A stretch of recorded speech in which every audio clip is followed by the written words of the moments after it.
motion. There's no sense in living no emotion. Getting away till the door keeps closing. I want to welcome everyone at Four Rivers. This week we have an exciting day planned. If you are in Calvert City at the Lakes campus, if you are in Eddyville at the newly forming 4RC Eddyville campus, or if you're in Paducah, this is an exciting time to be a part of Four Rivers. Loads of things are happening, and I get to inform you about all different kinds of things that people have been asking about. For the past few weeks, we've been passing out these nice little cards and ask people to ask questions. What do you want to know about this? Now, I got to tell you, we got some doozies, okay? We got some really funny questions.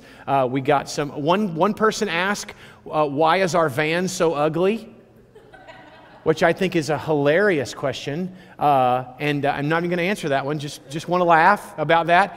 I've had lots of questions. Things like, do you have to ride a bicycle to be a pastor at Four Rivers? I've had that question asked. Lots of good ones, and I just actually think that most all of the pastors here ride bicycles at some point. So it's in the Bible, I think, somewhere. No. It's not. Kidding. So let me just lead off with a little bit of a state of where we are as a church, what God's doing in us, and we'll go from there, okay? First of all, you should know that we as a church, we have a mission. God sent us on a mission early on in the very beginning, and He has not changed His mind yet. If He changes His mind sometime in the future, He'll tell me, we'll talk with the other leaders, and we'll figure that out, and I'll tell you, but I don't think that's happening. The Scripture says this thing about God being the same yesterday, today, and tomorrow, and so when it comes to big issues like this, I just don't think God's going to change His mind. The mission that He has sent us on is that God desires for us to be a church that helps people connect with Him and be transformed by Him. And it's that simple. We try to help people connect with Jesus, and then once somebody connects with Jesus, we try to help them be transformed into the version of Jesus they're supposed to be, so they look just like Him.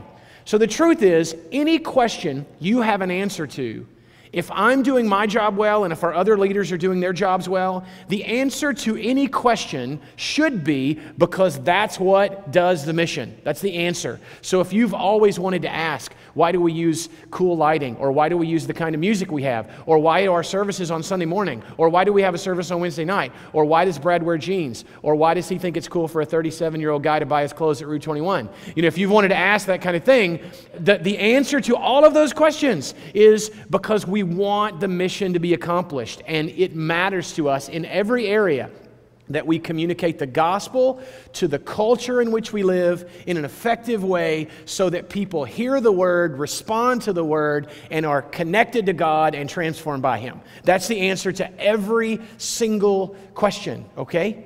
Now, for those of us who come from heritages where there are traditions that sometimes it's hard to know why we do this or why we do that, it's just kind of always been that way, it might be hard for you from time to time because it's easy at times to want to just think that's the way we do it here. And the truth is, nothing at Four Rivers is protected in the sense that we can and will change anything if it's more effective at connecting people to Christ and transforming them to be like Christ. That is the mission, and that's what we're on, and that's where we're headed, okay? So with that being said, let me give you a little bit of a state of where we are as a church. As of today, Four Rivers Church has what we call 4 campuses. Now, it's a little tricky because 2 of the campuses meet in the same building. Okay, so that kind of sounds weird, and here's what I mean. We have a Paducah Sunday morning campus. There's a gathering at 9:15 and a gathering at 11, and that campus bounces around attendance of 300 people or so, something like that, okay?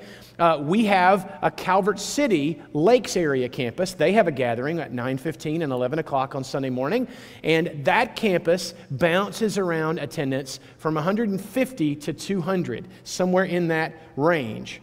We also have a Wednesday night campus in the Paducah building, and it has a completely different group of leaders. It is kind of structured around a little bit different order, and that campus is only a few months old. That campus started with about 12 people who were interested, and on a regular basis now there are more than 35 to 45 people. We even had a few weeks ago 51 people at that gathering on Wednesday nights. It is really an exciting thing. We are also launching our 4th campus in Eddyville, Kentucky. Let's hear it for the big city of Eddyville. Eddyville, Kentucky is in Lyon County. It's about 15 miles or so toward Nashville from Calvert City. If you're from Paducah and maybe you haven't even been to Eddyville or know where that is, but what we're really focusing on is the cities of Princeton and Eddyville are kind of sister cities. That's Caldwell County and Lyon County, and in those communities, we have a lot of people who are interested in being a part of Four Rivers. That campus has had 2 gatherings so far. They have another gathering in a week, and that campus has had around 40 to 50 people at both of its gatherings. So loads of excitement, lots of developments happening as a church. Let me just give you some specifics. Right now, in the month of July, the average weekly attendance at Four Rivers was 481 people. That's how many people averaged in July. Now here's the cool thing. I, the senior pastor of Four Rivers Church, did not preach at all in the month of July. Not at all. Not to mention, it's July when traditionally, if you're a good Western Kentucky Christian, you don't go to church. You know what I mean? It's like nobody goes to church in July. There are too many things to be doing. So typically churches would say that's kind of the hard month. You just have to get through July. School starts back up, resurrection of the church, and it's all good. But would you believe that in the last 6 months, other than April, which, by the way, April's rigged because it has this holiday called Easter, okay? And we had 1,000 people on Easter, so it threw off the average, okay? But aside from April, would you believe that July is our largest attended month as far as average attendance in the past 6 months? And quite frankly, that is because of the Wednesday night gathering and the Eddyville gathering that has developed over time. So we are at a really, really cool place right now. There were 15 people who gave their lives to Christ in the month of July as a church. And so, yeah, that's worth clapping for. That's really exciting. So I want to talk to you about a few things that are really exciting and developing and happening for us as a church. The first one is this. Do you know that we are developing a stronger deacon ministry? Now, deacons, for those of you who might be wondering, what does that mean? Is that like old angry men who get in a meeting once a month and try to fire the pastor, that kind of thing? Hopefully not. That's not the vision. A biblical deacon is the word deacon, which some of you heard me say this before. Diakonos is the Greek word. Dia, which means through. Konos means dust or dirt. A biblical deacon is someone who goes through the dirt or gets their feet dirty, or we might say someone who gets their hands dirty in our culture. We call them dirty feet people. Okay? A deacon is someone who finds a task, does a task, finds a responsibility, covers the responsibility.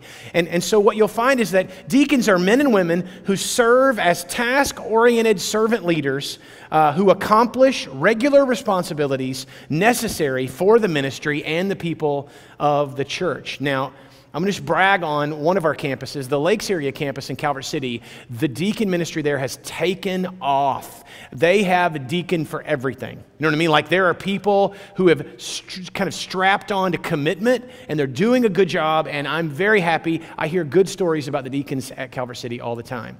At the Paducah campus, we're seeing deacon ministry develop, not quite as quickly, but we have several people who are stepping up to the task and taking on responsibility, and we are praying for them, and they are becoming deacons in the church and leading their area and accomplishing it, okay? Now, why is this important? The reason this is important is that in the early church they saw this to be true, and they do for us too, is that there are some people who are in the church called elders. That means they're decision makers, they're vision casters, they're motivators. And there are deacons who are task-oriented, get-it-done, job-focused kind of people. The problem is, as a church grows and gets bigger, if the elders who are supposed to be praying, dreaming, preaching, motivating, that kind of thing, if they are organizing, managing, planning, accomplishing tasks, then they stop They don't have as much time to pray and preach and motivate. You see what I'm saying? And all of a sudden, things slow down and get sluggish in a church. And so what a deacon is really doing by accomplishing a task is that they're freeing up people who are motivators, teachers, prayer warriors, leaders, to lead the church, motivate the church, guide the church without having to accomplish this little task that is done on a regular basis, or maybe even this really big task that's done on a regular basis. So if God is calling you to be a deacon, it's something you need to really consider. In our church, deacons do benevolence, they do building oversight, they do finances, they do outreach. Deacons are responsible for all the ministry teams. Deacons are very active leaders in our congregation. And many of the people who are hearing me speak right now might be a deacon in the making, okay? So if you feel like maybe that's a way I need to serve, maybe I need to be a deacon, I want to encourage you to talk to your campus pastor.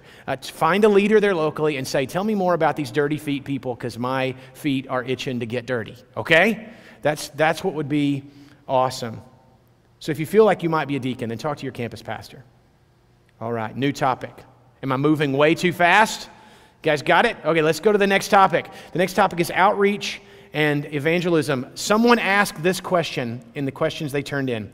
How would I go about organizing a church-wide outreach event? And I think the question was actually longer than that. I kind of shortened it, but it was, if I wanted to involve a bunch of people in an outreach event, how would I go about doing that? Who do I talk to? So here's some things you should know.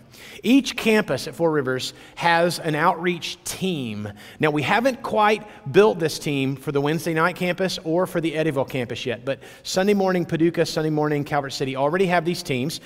Sue Burgess leads the team in Paducah. Tessa Brown leads the team at Calvert City. They are both deacons that are overseeing those teams.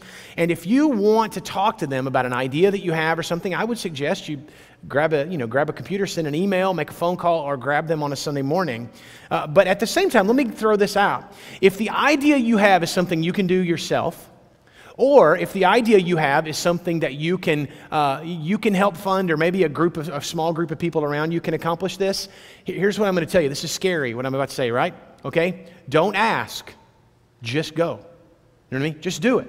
Don't wait for permission. Don't wait for, is it okay if I'm saying if you have an idea to share the gospel and you've got a couple of buddies and you can do it together, then do it, okay? Tell me about it afterwards. If I think it was a horrible idea, I will be the one who's uncomfortable.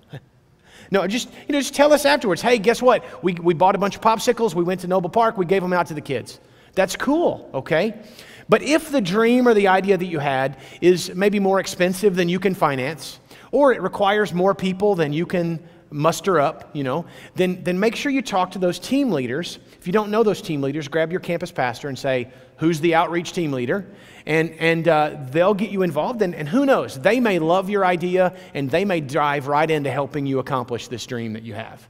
Okay? Does that make sense? That's how an event or an outreach plan would be put together. By the way, you might hear the phrase go nuts every now and then, and you might be wondering, what in the world is that about? That's an old Four Rivers euphemism. Nuts stands for never underestimate the Spirit.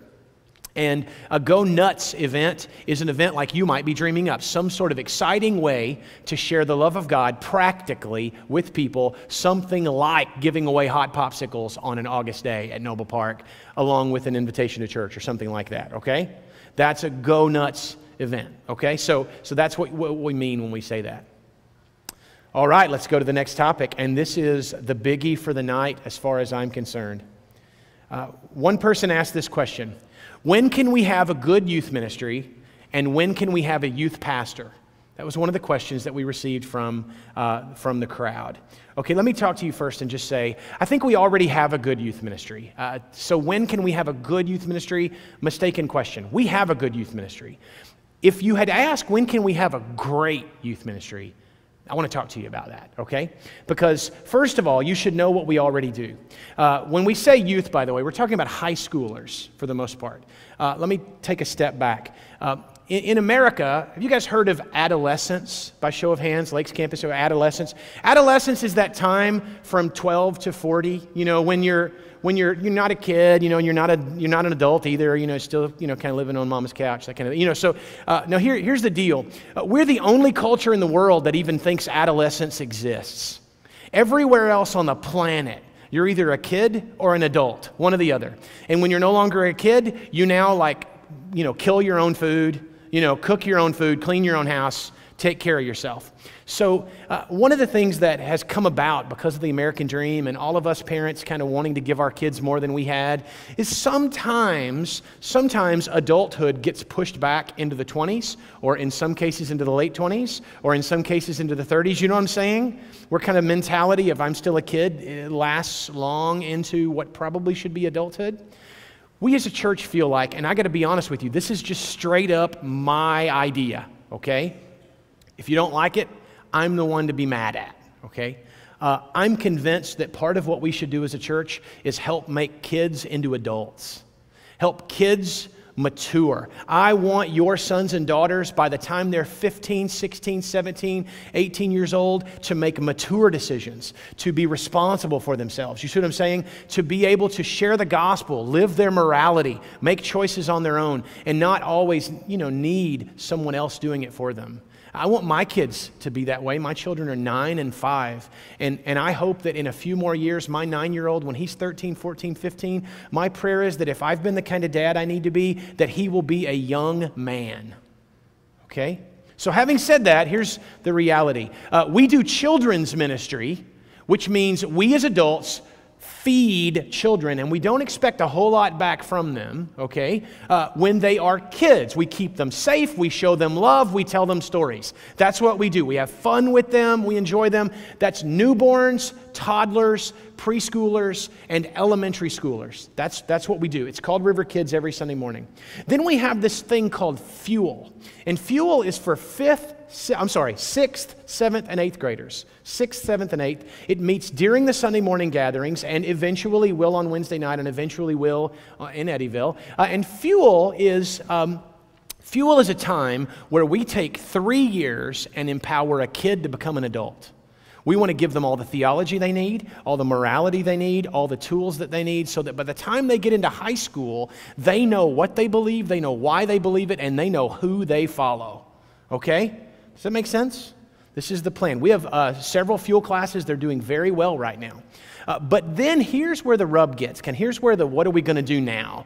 At that point, when someone goes into high school, our dream is to start giving them adult-like responsibilities. To start, we know that a freshman in high school is not a full-grown man or a full-grown woman. We get that. But they are well on their way if we as a church and as parents have done a good job. They're well on their way. And so we want to help them as best we can move into adulthood, which means that when you're in high school, you have your own river group and you do your own Bible studies. And in our dream, actually, they would actually be doing the teaching in the Bible study. That is, so you have like a junior, senior in high school teaching the Bible to freshmen, sophomores, and juniors in high school. So there might be adults older than them involved for, safety and security purposes, that kind of thing, chaperoning. But ultimately, we're handing ministry to teens, okay? At this point where we are is that we have volunteer leaders, we have multiple high school groups, we have occasional church-wide events for that age group, and we are beginning to integrate teens into the adult church life. Like this past Sunday at the Paducah campus, we had a couple of teenagers in the band on Sunday morning. That kind of thing is the wave of the future for us. So here's the vision of what comes next. What comes next, church, is that it's not going to be long before we're going to need a youth ministry point leader. Someone whose job is to help take all of these kids we have in elementary school right now and help move them, not just do it themselves, but lead the volunteers to move into middle school and move out of middle school into high school. And this person will be commissioned with the responsibility of overseeing adult making in the church. Does that make sense? Now, don't get me wrong. This doesn't take away moms and dads' responsibility and role. Our job is to empower and help and serve moms and dads as they raise boys and girls into men and women of God. Okay? We want to do that. So, in the future, you can expect this. A youth ministry point leader, otherwise known as a youth pastor. Okay? That might be what we call them. You will also see that we are going to have youth doing ministry, not just youth ministry, okay? Youth leading ministry. In fact, I foresee a day when you're going to show up at a gathering and the person preaching that night might be a junior or senior in high school. I would love that, okay? You're going to see more high school river groups. In fact, some of you may end up being asked to host one in your home. You're going to see stronger and bigger church-wide events with more teenagers at them, okay? And you're going to see a higher percentage of teens integrated into adult church life. Let me state the obvious. We're a highly technological church, and as of now, we don't have any teenagers working in our technology. And yet, all of us know that our teenagers are better at programming the DVD player than we are, right? They get it quicker. They know it faster. So we're going to be recruiting and seeking out to find high schoolers who want to serve with the computers and with sound and lights and that kind of thing, and in the bands and other areas of ministry like that, to try and make sure that we are doing a good job of making adults out of our kids. Is that cool? Got it? All right. Someone else ask a question. New topic. Where will my money go if I give it to this church? That was the question. Where will my money go if I give it to this church? And I have to answer this in two ways. The first of all is I want to have a little fun with the phrase "my money." Can we do that? Okay. This is intentionally non-offensive. I don't mean to be, but there are two things about Christians and money. One is called tithing, one is called offerings. Those are both there. A tithe is the furthest thing from my money. It wasn't my money when I earned it. It wasn't my money when it was in my check. It wasn't my money when I got it. It wasn't my money when I deposited it in the bank. And it's not my money when I bring it back to the church. It's just not my money. A tithe is the first 10% of all income and gain God ordains and says is His. And so we don't give it to Him, we bring it to Him. It's His, okay? But then over and above that, people are occasionally motivated to be generous. And in the process of giving, we are in those moments taking my money and giving it to something else. We are being benevolent. We are being generous or gracious or giving. And I got to tell you, you are a very generous and gracious people, okay? So having said that, I want to just give you a little bit of detail about how money works here. Many of you may have heard this before, but our budget, or what we call the spending plan, is broken down into 6 areas. We have payroll, building expenses, utilities, ministry expenses, money given away to our mission partners, and savings, okay? And basically the way that breaks down is that 50% of the money coming out of the spending plan is for payroll. That is for, I think, 9 staff people and a cleaning company that cleans both of the buildings that we own, that kind of thing. Some folks have said, boy, that's a lot, 50%. But here's the truth. For a church our size, you normally have much larger staff than we have, and our staff all work for percentages under the national average in their area. So we have a very giving, gracious staff leading a very giving, gracious church. And so that empowers almost everything we do started with a staff person somewhere, okay? The building expenses, out of 4 campuses, we have 2 buildings that we own or rent, pay for on a regular basis. And that is an exciting thing coming up for the Lakes campus in Calvert City. We are actually moving forward with a new facility for the Lakes campus. I don't know if you know where they're coming from. Those of you in Calvert City are probably making noise right now as you watch this. But they have been in a rented Methodist church building that is too small, quite old, and they have, let's just say, the people of the Lakes campus have absolutely made the best of a tough situation with that facility. It looks cool, it's awesome, but at the same time, they've had to work around some facility issues. In the last couple of months, we've been seeking out to find a new facility for them. We have found a great building. We've struck a handshake agreement. We are going to be renovating and renting a building on one of the main roads in Calvert City. It's going to be like twice as large worship space. Very, very cool things. And eventually, we hope to buy that building. That's part of the plan. And in fact, next week at the worship gatherings of 4RC, we're actually going to be giving the members of the church a chance to poll or vote on that decision of whether or not it would be a good idea to move forward with purchasing that building a year or so down the road, okay? So lots of great things when it comes to that. We give away 7%, if not more, of all the income that is given. Our goal is to get to a minimum of 10%, and then honestly, all of our leaders would like to see us give away even more than that. Those mission dollars go overseas. They go regionally. We also give money locally to help feed the hungry and those things. We have loads of different ways that we give money away as a church. In fact, if you look in your handout, we have started including photographs and stories of missionaries that we financially support. And so on a regular weekly basis, you can actually see their face, read their story, and pray for them, knowing that your giving in some way helps to financially support what it is that they're doing in the communities that they're doing them.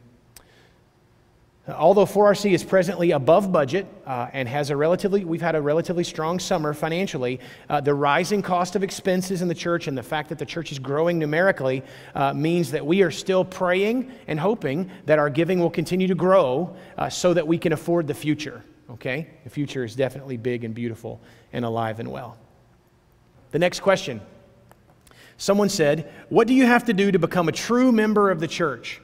I'm not sure what an untrue member of the church, I've had some of those before, but let me just give you this clarity. And actually, you can join the church today if you choose to do so, and I'll tell you more about that later. But the way that a person joins the church is, first of all, we just want to know that you really are, you're into the mission, that you're into what we're doing, that you love who we are. It never ceases to amaze me how often someone is like, I want to join, and then they go, and I hate everything about the church. I want to change it all.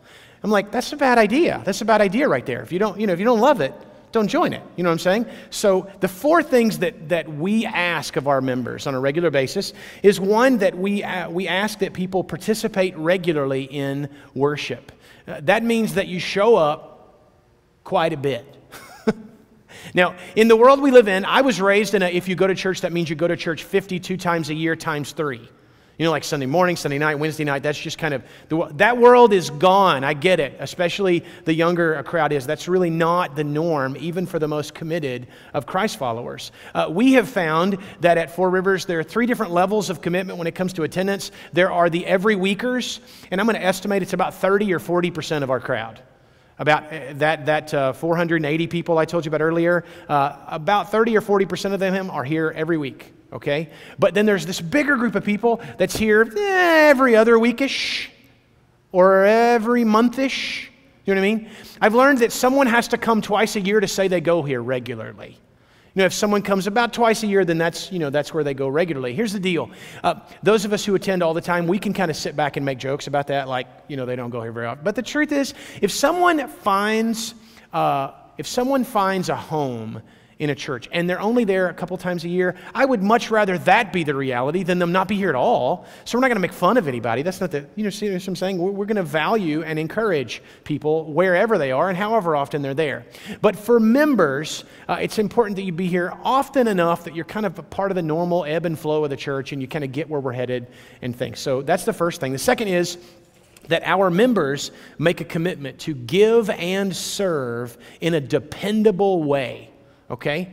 They give and they serve in a dependable way. Quite frankly, it's the members who help pay the bills. It's the members who keep the ministries rolling. If it weren't for our members, we would never have children's ministry. We would never have youth ministry. If it wasn't for our members, we'd never have a building to purchase or lights to be able to have on. You know what I mean? Our members pay the bills and they serve in the ministry. And so if you're like, I want to join the church, then know that what joining means is it's not a name on a piece of paper. It's a person invested in a community.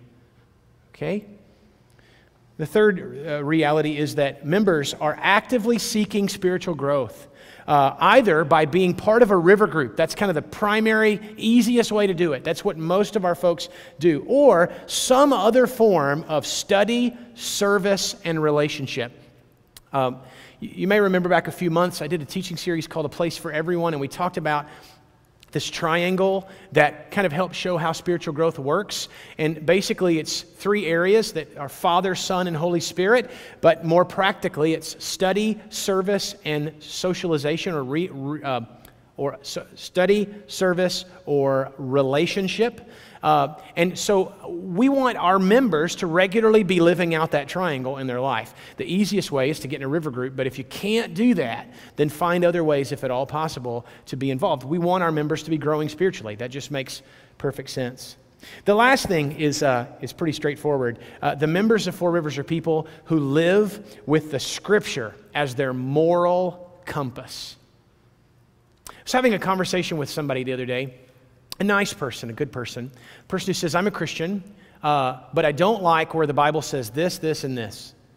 And I'm like, well, I don't like a lot of things that the Bible say, but I still do them, and by don't like, I mean, sometimes obedience is not enjoyable. Sometimes obedience is sacrificial, So our members are people who go, you know what, like it or not, I love the Scriptures. Love it. Even when the Scriptures make me change, I still love them. Even when the Scriptures ask for me to step it up or strengthen my commitment or care more about things I don't care about. People who are members of Four Rivers are people who use the Bible as their moral compass. Okay? So by joining, what you're actually saying to the church is, I want to live a biblical life and I want the church to help me. I want to live a biblical life, and I want the pastors and the other men and women in the church, I want the church's help and assistance and accountability in living a biblical life. And the church will do its very best to help you in those areas. All right? You got it? We all good? We good? Lakes Campus, we good? Okay, let's move to the next one. There have been several questions about groups, how to get into a Bible study group or a river group. 2 questions that were asked. Does Four Rivers Church have Bible study groups? Secondly, what river groups are out there for married couples? In the past, I've had other questions like, can I bring my kids to river group? Or what day of the week do the groups meet on? That kind of thing. So here's the quick and simple answer. The website, rivergroups.com. Rivergroups.com is completely and totally dedicated to river groups. In the next 3 weeks, that site is being completely overhauled and upgraded because through the summer, we've had a lot of change with our groups. Going into the summer, we had somewhere in the neighborhood of about 30 or so river groups. Coming out of the summer, the count I received today was that we had 15 or so because there were quite a few groups that kind of took a break through the summer. So that means that coming into school starting, we're going to see some groups that have been meeting continue meeting, some groups that haven't been meeting start meeting again, and some groups that have never existed before get launched. So lots of turbulence and excitement and change going on with river groups right now, and you want to keep your eyes peeled to rivergroups.com. On that website, you can get daily devotionals written to you by one of our leaders, Greg Watson. He does a phenomenal job with that site. On that site, you can look at all the different groups that exist. Many of them have photos of the people in the group or a description of when they meet, where they meet, what they talk about, that kind of thing. So rivergroups.com is your friend. If you're like, I hate websites, I hate computers, I hate the internet, and I don't want to go there, then what you need to do is grab your campus pastor and shake him. I'm just kidding. Don't shake him. Just grab your campus pastor and say, how do I find a river group? And that person will help you connect with a group that best fits you. Does that make sense? Very, very good. Here's the deal. The truth is, some of the people who are hearing my voice right now don't need to go to a river group. They need to start one. So one of the best answers to I can't find a river group is start one. And you might be thinking, but I'm not a Bible scholar. That's all right. Or you might be thinking, my house isn't very big. There are ways around that. You might be thinking, my kids are rowdy. And I'm like, wait till people come to your river group because they'll bring rowdy kids too, So all I'm telling you is it may be that the answer to your question is not where can I find one, but it might be that you're a river group planter and you didn't even know it. And so in your home, you could have 3 or 4 couples or individuals or friends study the Bible, hang out, get to know each other, and study, serve, and relate to one another in the process. Okay? Very, very good. My advice is either launch a group, find a group, and no matter what you do, if at all possible, stay committed to a group. They're very valuable in your spiritual life. All right, you all, we are coming to an end here. We're just about there. Last question that I'll be answering today. There were many others. We didn't get to answer all of them. You can stay tuned to my blog at iambradhenson.com for answers of other questions that were not dealt with today. But the last one was this. This is the most meaningful question to me. In more words, I kind of just shortened the question a little bit. But someone asked, "How can I have a real connection with God? What can I do?" And I love that question.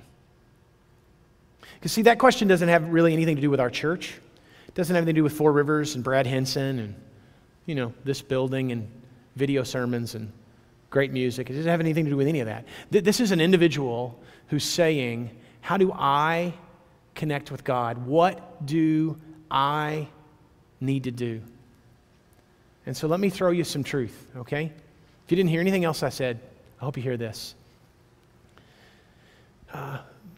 Theologians tend to describe the way we connect with God with 4 different words, okay? 4 different steps or stages or processes. The first one is to be justified or justification. Here's what that means. You and I, all of us, whoever's asking this question, anybody who hasn't even asked the question yet, the truth is we're born into this world and live our life not right before God. Broken, bent, warped, estranged, distant. Scripture even at times says dead. God is alive, we're dead.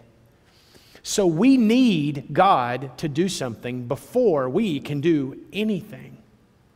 The first part of the answer to the question, what can I do, is, I hate to tell you this, but there's not anything you can do. You're like, well, good news. No. Thanks, Brad. See, it all begins with God doing something. God justifies you and me. God takes what's warped and makes it straight. God takes what's broken and fixes it. God takes what's dead and makes it alive. That's what Jesus dying on the cross was all about. He was a sacrifice for our brokenness. He was the ointment for our illness. He was the medication for our sickness. He is the one who cleanses our sin and justifies us before God. So the question is not what can I do, but what has Jesus already done? Justification is the first thing. The second thing is called regeneration. That's a big word right there. That just means to be made new, overhauled, taken from one place to another. God not only looks at Brad Henson and says, he used to be messed up, and in a lot of ways he's still messed up, but now he's not the same kind of messed up. He used to be dead, now he's alive. God said that. Brad did not say that. No church said that. No pastor said that. God said, he used to be dead, now he's alive. But then, he says, not only is he alive, but he's a brand new kind of life. You know, the Bible says that you and I, when we meet Christ, we become a new creation. What was in us is not what we are anymore. See, I hate that this is a reality, but I'm afraid it is. I think there are a lot of people who go from being irreligious and dead to being religious and still dead. But regeneration is when dead things come to life. I want to tell you something. When you truly meet Christ, and by meet Him, I just simply mean when you truly recognize what He has done and offered you, and you truly open yourself, this is the whole beginning to the what can I do question. When you open yourself to what He has already done, when you ask Him to do what you can't do, when you ask Him to do what only He can do, He doesn't just go, oh, it's okay, you can go to heaven. He takes what is dead and He regenerates it. He re-engineers it. He recreates it. And you are not the same woman or not the same man that you were moments before. It's why people describe their tendencies start to shift. It's why their wants aren't the same as they used to be. It's why their feelings are not identical to what they were before. It's why people feel something is different about me. When you meet God, He says you are righteous and He says you are new. And the third big word is sanctification. That means not only are we brand new on the inside, but we start to look brand new on the outside. All of a sudden you start to grow, you start to care. All of a sudden the stuff you used to do and your conscience didn't seem to care at all back then, now you do the same thing and you're like, I don't know if I'm supposed to do that anymore. And then you actually go, yeah, I don't think I'm going to do that anymore. People start going, what is wrong with you? Why won't you do what you used to do? And you're like, I just don't have that need. I don't have that want. I want to be like Christ, and Christ doesn't want me to be like I used to be. And so we start to change. We start to grow. See, here's what it's not. It's not an irreligious person who's dead becoming a religious person who's dead who works really hard to make sure they do the right thing. It's not it. It's about an irreligious person who was dead becoming an alive person who cares. And now, because of Christ, begins to act and behave and look more like Him. The last word's cool. The last word's glorification. That means when you die, you don't die. That means what the Apostle Paul says is, how can you hurt me? Because to die is gain. It's an upgrade, baby. That's what he says. You're not going to hurt me. You're not going to make me sad over death. I didn't die. Because of Jesus, when I die, I don't die. When I die, I spend eternity in a better kind of life than the kind of life I have here. We ought to look forward to glorification, you know? No more alarm clocks, no more work, no more toil, no more challenge, no more backaches, no more sleepless nights, you know what I mean? We get to live in eternity with the God who loved us so much that even when we were dead, He gave Himself for us so that we could be alive, so that we could be made new, so that we could start little by little to become just like Him, so that when we get to heaven, we'll be like Him forever. Four Rivers Church, we are a people about that story. We're going to be about that story today. We're going to be about that story tomorrow. We're going to be about that story for the rest of our lives as we live out the mission of Christ. So I want to ask you to join with me in something a little different than what we might normally do. In the room where you're worshiping right now, there are some things set up. You might be thinking, there's somebody in the room going, we forgot to take an offering earlier. We'll do that in a little bit. Don't worry about it. There's somebody going, we didn't sing as much music as we normally sing. That's right. We're going to sing some more songs. There might be somebody going, I didn't get to take communion, and I normally take communion. Well, here's what we're going to do. Just a moment, we're going to sing another song. And while we sing a song, I'm going to invite everybody to stand, and we're going to feel free to kind of move around the room. And in the room, there are several things that you're going to do. One of the things is you're going to take communion. We'll tell you where all that is in a moment. Another thing is if you'd like to give an offering, you'll have an opportunity to bring your tithe, give your offering. Another thing you'll do while we sing this song is that in the room there is a white sail with markers hanging on it. And for those of you who are willing and are excited about the vision and kind of the forward motion of the church, we're going to ask that you go right up to that sail, pray for the church's forward motion, and sign your name on the sail. Just so as to say, I was here. And you can write whatever you want to write with it. If you want to write a little message or something, I was here and I prayed or something, that'd be awesome. But we're going to do this together as a church, and over the next few moments, we're going to celebrate where God is taking us and what God is doing with us and how we're going to follow Him. Okay? Would you pray with me?